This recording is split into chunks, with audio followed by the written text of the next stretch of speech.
میرا نام ڈاکٹر ندیم سجاد راجہ ہے۔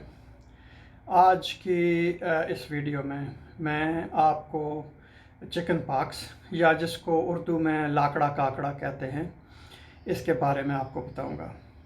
اگر آپ نے میرا یوٹیوب چینل ڈاکٹر راجہ ندیم سجاد ابھی تک سبسکرائب نہیں کیا تو اس کو سبسکرائب کریں اور بیل آئیکن کے بٹن کو دبائیں تاکہ میری ہر نئی آنے والی معلوماتی ویڈیو آپ تک پہنچتی رہے۔ تو چکن پاکس یا لاکڑا کاکڑا یہ ایک انفیکشن ہے اور یہ ایک وائرس ویریسیلا زوسٹر اس انفیکشن کو کرتا ہے۔ اس انفیکشن میں یہ ہوتا ہے کہ مریض کے جسم کے اوپر دانے سے اور اس کے بعد وہ آبلہ نما دانے سے نمودار ہوتے ہیں جن میں پانی ہوتا ہے۔ ویریسیلا زوسٹر وائرس جو ہے وہ ایک اور گروپ ہے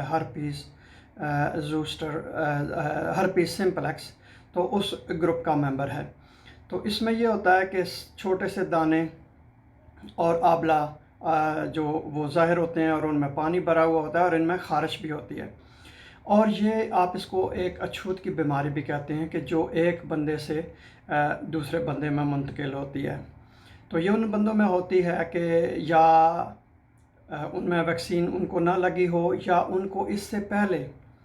چکن پاکس نہ ہوئی ہو، تو ان لوگوں میں یہ بیماری ہوتی ہے۔ اور آج کل تو آپ کو پتہ ہے کہ چکن پاکس کی ویکسین ہے، اس سے جو بچاؤ کیا جا سکتا ہے۔ تو اس میں علامات جو ہوتی ہیں کہ سب سے پہلے مریض کو جب ویریسیلا زوسٹر وائرس جب انسان کے جسم کے اندر داخل ہوتا ہے تو اس کے بعد اس کا تقسیم در تقسیم کا عمل اور اس کا بیماری پیدا کرنے کا عمل وہ شروع ہو جاتا ہے، اور جو اس کو انکیوبیشن پیریڈ کہتے ہیں، اور انکیوبیشن پیریڈ عموماً ہوتا ہے 10 دنوں سے لے کے 21 دنوں تک، لیکن عموماً 14 دنوں کے بعد جو دانے سے اور آبلہ وہ نمودار ہونا شروع ہو جاتے ہیں۔ اس میں انسان کو بخار سا محسوس ہوتا ہے، بھوک لگنا جو ہے وہ کم ہو جاتی ہے، اس کے علاوہ سر درد ہوتا ہے، بندہ محسوس کرتا ہے کہ وہ ٹھیک نہیں ہے اور تھکا تھکا سا ہے۔ اس کے بعد جب یہ آبلہ جو نما دانے ہوتے ہیں جسم پہ ظاہر ہوتے ہیں تو تقریباً یہ سارا عمل 4 سے 7 اور کچھ جو ہے وہ مریضوں میں 10 دن تک جاتا ہے۔ اس کے بعد ان کے اوپر جو ہیں وہ ان کی جو جلد ہوتی ہے وہ سخت ہو جاتی ہے، اس کو کرسٹنگ کہتے ہیں۔ تو اس میں جو لوگ جن لوگوں میں زیادہ بیماری یہ شدید ہو سکتی ہے یا اس کی پیچیدگیاں پیدا ہو سکتی ہیں، ان میں جو نوزائیدہ بچے ہوتے ہیں، اگر جو حاملہ عورت ہے بچے کی پیدائش سے پہلے 7 دن کے اندر یا 7 دن کے بعد اگر اس کو چکن پاکس یا لاکڑا کاکڑا ہو تو اس بچے میں جو اس کا نوزائیدہ بچہ ہے اس میں بیماری شدید ہونے کا خطرہ ہے۔ حاملہ خواتین میں بھی یہ بیماری شدید ہو سکتی ہے۔ اس کے علاوہ اگر چھوٹے بچوں میں یہ بیماری عموماً اتنی شدید نہیں ہوتی ہے، لیکن اگر کسی نوجوان بندے میں یہ بیماری ہو تو اس میں شدید بھی ہو سکتی ہے، یا ان لوگوں میں جن کا مدافعتی نظام کمزور ہوتا ہے ان لوگوں میں بھی یہ بیماری شدید ہو سکتی ہے، یا ان کو کینسر ہو یا ایسی دوائیاں ہو کہ جن کی وجہ سے ان کا مدافعتی نظام کمزور ہو۔ اس میں بندہ ایسے بھی محسوس کی جو ہے وہ دل کی دھڑکن تیز ہو جاتی ہے۔